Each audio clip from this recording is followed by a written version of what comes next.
નમસ્કાર મિત્રો, શું તમે દરરોજ નાની બચત દ્વારા મોટું ભંડોળ ભેગું કરવાનું વિચારી રહ્યા છો અને સાથે સુરક્ષિત તથા વિશ્વસનીય રોકાણ વિકલ્પ શોધી રહ્યા છો? તો પોસ્ટ ઓફિસની સરકારી બચત યોજનાઓ તમારા માટે યોગ્ય પસંદગી બની શકે છે. ઇન્ડિયા પોસ્ટ બાળકો, મહિલાઓ અને વરિષ્ઠ નાગરિકો તમામ માટે વિવિધ નાની બચત યોજનાઓ ચલાવે છે. તેમાંની એક પ્રખ્યાત યોજના છે પોસ્ટ ઓફિસ રિકરિંગ ડિપોઝિટ (આરડી) યોજના, જેમાં દરરોજ માત્ર ₹200 બચાવીને લાંબા ગાળે ₹10 લાખથી વધુ રકમ એકત્ર કરી શકાય છે. પોસ્ટ ઓફિસ આરડી યોજના હાલમાં 6.7% વ્યાજદર આપે છે. આ યોજનામાં માત્ર ₹100થી ખાતું ખોલી શકાય છે, જે તેને સામાન્ય લોકો માટે ખૂબ જ લાભદાયી બનાવે છે. સૌથી મહત્વની અને સારી વાત એ છે કે આ યોજના સરકાર દ્વારા સંચાલિત છે, એટલે રોકાણ સંપૂર્ણપણે સુરક્ષિત માનવામાં આવે છે. આ યોજનાની પાકતી મુદત 5 વર્ષની છે. જો કે રોકાણકાર ધારે તો આ ખાતાને વધુ 5 વર્ષ માટે લંબાવી શકે છે. આ રીતે નાની બચત દ્વારા લાંબા ગાળે નોંધપાત્ર રકમ એકત્ર કરી શકાય છે. 18 વર્ષ કે તેથી વધુ ઉંમરનો કોઈ પણ વ્યક્તિ નજીકની પોસ્ટ ઓફિસમાં આરડી ખાતું ખોલી શકે છે. પોસ્ટ ઓફિસ આરડી યોજનાનો એક વિશેષ ફાયદો એ છે કે રોકાણકારોને તેમના જમા કરેલા નાણાં સામે લોન પણ મળી શકે છે.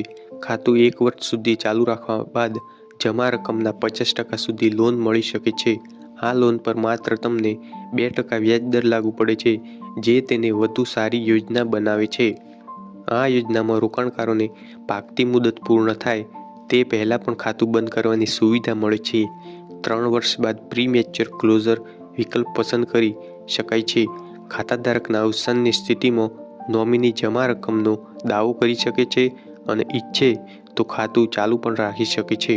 હવે આપણે જોઈએ કે દરરોજ ₹200ની બચતથી ₹10 લાખથી વધુ રકમ કેવી રીતે એકત્ર થઈ શકે.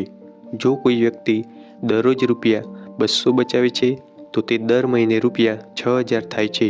આ રકમ 5 વર્ષ સુધી આરડી યોજનામાં રોકાણ કરવામાં આવે તો કુલ જમા રકમ ₹3,60,000 થશે અને 6.7% વ્યાજદર મુજબ અંદાજે ₹68,197 વ્યાજ મળશે.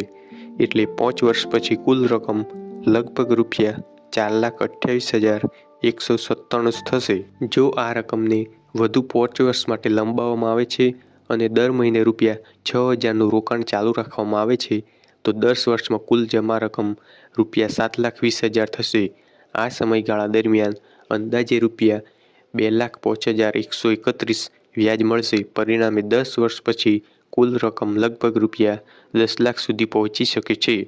ડિસ્ક્લેમર: આ વિડિયો ઇન્ટરનેટ પરથી મળતી માહિતી ઉપરથી છે.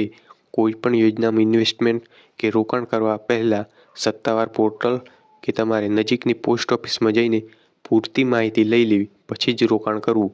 જો તમને આ વિડિયો કંઈક જાણવા મળ્યું હોય તો પ્લીઝ આ વિડિયોને લાઇક કરી દેજો અને ચેનલ પર પહેલીવાર આવ્યા હોય તો પ્લીઝ ચેનલને સબસ્ક્રાઇબ કરી દેજો.